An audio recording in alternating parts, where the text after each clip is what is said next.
Halo, Assalamualaikum warahmatullahi wabarakatuh. Terima kasih untuk yang sudah datang ke channel aku. Kalau belum subscribe, tolong jangan lupa di subscribe, kemudian bunyikan lonceng, dan jangan lupa kasih like serta komentar biar aku makin semangat ya. Hanya Pengganti, episode 166. Cerita Fatan. Kenapa rasa es krim Nara enak? Nggak seperti yang tadi. Padahal merek dan rasa sama. Fatan berkata dalam hati sambil menjilat es krimnya. Mereka sudah tidak banyak berbicara dan menikmati es krimnya masing-masing. Sebenarnya, ada yang ingin abang omongin. Fatan berkata ketika es krim di tangan Nara sudah habis. Begitu juga dengan es krim yang di tangannya. Jantungnya berdegup dengan sangat hebatnya. Ia berharap apa yang dengarnya merupakan kejelasan tentang kedekatan mereka. Dipandangnya wajah tampan milik Fatan. Saya menunggu pria itu berbicara. Apapun yang akan didengarnya nanti, ia berharap tidak akan sakit hati. Nara tahu dan sadar bahwa dirinya bukan siapa-siapa. Fatan diam sejenak dan menatap wajah gadis yang duduk di depannya. Diselipkannya jari di dagu lancip milik Nara, hingga wajah gadis itu sedikit mendongak ke atas dan menatapnya. "Adek, cinta abang gak?" Ditanya seperti itu membuat Nara gugup dan salah tingkah. Dijawab iya, takut salah. Dijawab tidak, tapi cinta. Tatapan mata Fatan membuat jantung seakan mau lepas dari tempatnya. "Kenapa gak dijawab, dek?" tanya Fatan. "Perasaan abang gimana sama Nara?" Nara bertanya terlebih dahulu sebelum memberikan jawaban. "Abang cinta adek." Jatuhnya berdegup dengan hebatnya ketika mukanya isi hatinya. Nara begitu sangat senang ketika mendengar pengakuan dari Fatan. Akhirnya kalimat ini bisa dengarnya dengan jelas.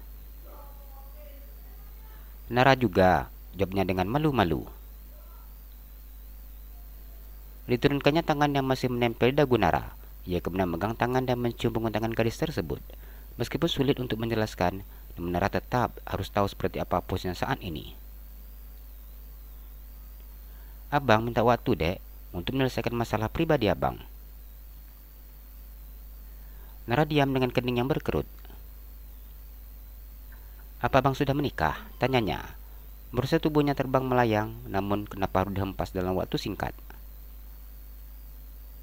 Fatan menggelengkan kepalanya. "Terus?" "Adek, dengerin semua yang abang ceritakan. Tidak usah dipotong terlebih dahulu. Biarkan abang menjelaskan semuanya. Abang tidak ingin ada salah paham di antara kita," jelas Fatan. Nara menganggukkan kepalanya. Selama ungkapan cinta dari pria itu, ia tidak tahu entah apa yang ingin diberitahukan Fatan. Namun apapun yang akan didengarnya, ia harus siap. Bila nanti cinta tidak berpihak kepadanya, maka ia akan siap melepaskan. "Abang sudah bertunangan." Kalimat awal yang keluar dari bibir Fatan meremukkan hatinya. Sakit, perih, dan bahkan hati yang utuh terasa sudah hancur berkeping-keping. Hampir 2 bulan menjalin hubungan tanpa status. Sekian lama itu pula, dengan sabar menunggu, namun apa dengarnya sungguh membuatnya kecewa. Namun Nara diam dan menunggu kelanjutan dari apa yang akan disampaikan oleh Fatan. "Abang dijodohkan dengan orang tua, dan jujur saja, perjodohan ini tanpa cinta. Umur abang sudah 31 tahun, dan abang belum memiliki calon istri. Hal inilah yang membuat kedua orang tua abang berinisiatif menjodohkan abang dengan anak temannya. Abang tidak bisa menolak perjodohan, karena memang abang tidak memiliki calon istri. Abang berpikir bahwa cinta pasti akan datang dengan sendirinya. Namun setelah menjalin pertunangan selama 4 bulan ini, abang tidak merasakan apapun terhadap calon istri abang. Bahkan, kami begitu sangat jarang melakukan komunikasi. Sepertinya bukan abang saja yang tidak menyukai dan mencintai dia. Dia juga merasakan hal yang sama. Entah mengapa, abang merasa bahwa dia memiliki pria lain yang sudah dicintainya. Namun paksaan orang tua yang membuat dia harus menerima pertunangan dengan abang. Fatan menjelaskan sesuai kondisi yang dialaminya. Tidak ada yang dilebihkan dan juga dikuranginya, karena ia bukan tipe pria yang pandai berdusta. Mulut Nara membulat ketika mendengar ucapan Fatan. Kini dirinya mulai mengerti apa kondisi yang dihadapi pria tersebut. Ada rasa kasihan ketika menatap wajah Fatan. Kalau seperti ini ceritanya, mulai sekarang kita nggak usah dekat lagi, jawab Nara. Fatan menggelengkan kepalanya, pertanda ia menolak keinginan Nara. Setelah kenal adek, abang menyadari suatu perasaan yang berbeda. Semakin lama abang semakin yakin dengan perasaan dan cinta yang abang punya. Abang merasakan bahagia, abang merasakan rindu, dan abang selalu ingin dekat seperti sekarang. Namun abang harus ingat dengan status abang. Abang sudah memiliki calon istri. Nara diam dan menatap Fatan. Abang ingin bersama dengan adek. Pernikahan hanya sekali seumur hidup. Abang memiliki prinsip pernikahan akan berakhir hanya karena maut yang memisahkan. Abang tidak ingin pernikahan abang akan menjadi suatu penyesalan bila abang tetap mengikuti kehendak orang tua. Apakah ia harus sedih atau senang ketika mendengar pengakuan Fatan? Di satu sisi, Nara merasa senang karena dicintai. Namun di sisi lain, ia tidak ingin merusak hubungan Fatan dengan calon istrinya.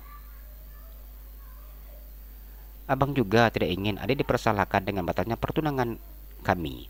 Karena itu, abang ingin menyelesaikan permasalahan abang terlebih dahulu. Abang minta agar adik mau menunggu sampai masalah abang selesai. Abang janji tidak lama. Fatan memegang tangan Nara. Ia berharap agar gadis yang dicintainya memberikan sedikit waktu untuknya. Tanggal pernikahan dengan wanita pilihan orang tuanya hanya tinggal 2 bulan lagi. Ia ingin menyelamatkan permasalahannya dalam waktu 2 minggu ini.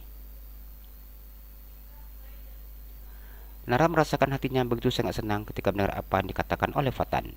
Ini berarti bahwa pria itu memilihnya. Bagaimana bila pihak keluarga tidak membatalkan? Tanya Nara. Awal mulanya, abang mengira wanita yang akan menjadi istri abang gadis yang baik. Namun ternyata pandangan itu berubah ketika melihat nama yang ada di daftar tamu salah satu hotel yang pernah kita datangi, suatu mencari Ibu Hana. Mulut Nara terbuka ketika mendengar ucapan Fatan. Suatu abang tahu dia tidur di hotel. Abang cek dia. Abang tanya dia di mana. Dan dia membalas di rumah.